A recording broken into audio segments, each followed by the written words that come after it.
So here we're going to perform an example of a parallel plate capacitor where we calculate some basic properties.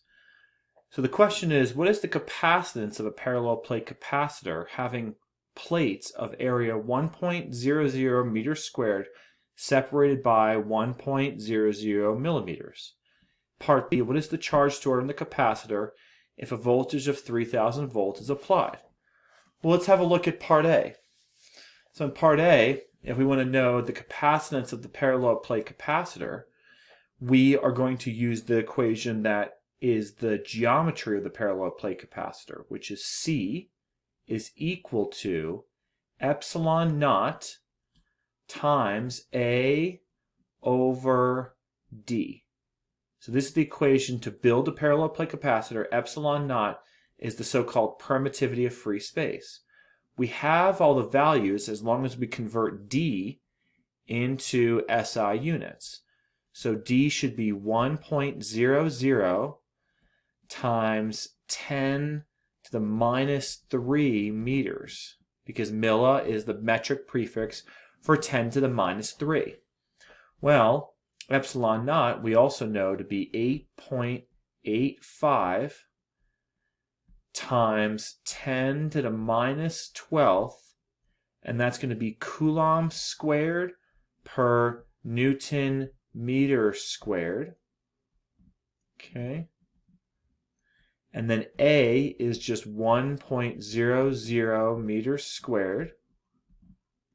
And then we also know the distance between the plates to be 1.00 times 10 to the minus 3 meters. Now notice we should just get a factor here of 8.85 times 10 to the third, and then so this should be 8.8, and then also times 10 to the minus 12th. So this should be 8.85 times 10 to the minus 9, and the units of capacitance should be farads. Okay, so this should be our answer in farads, SI units. Now, by the way, capacitance is often reported in smaller metric prefix units, so you could write this as 8.85, let's see, nanofarads, nano being 10 to the minus 9. So if you read that answer, that's probably okay too. All right, so let's have a look at part B. What charge is stored on the capacitor if there's a voltage of 3000 volts? Well, let us use the equation for the definition of capacitance. And C is equal to Q over delta V. And then this implies that C times delta V is equal to Q. So we have the values for C and delta V.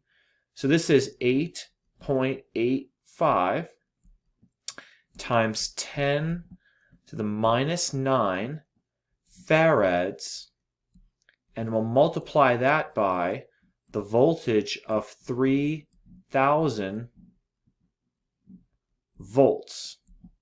Okay, and then when we work this out, we get approximately 2.66 times 10 to the minus 5 coulombs. Now, by the way, if you want that in a slightly more common unit, times 10 to the minus 6th would be microcoulombs. So this would be about 26.6 microcoulombs. And that, you'll sometimes see people write things like that. Okay? So then that ends this problem. Thank you very much for your attention. I will see you in the next video. Please like, comment, subscribe, and thank you for your attention.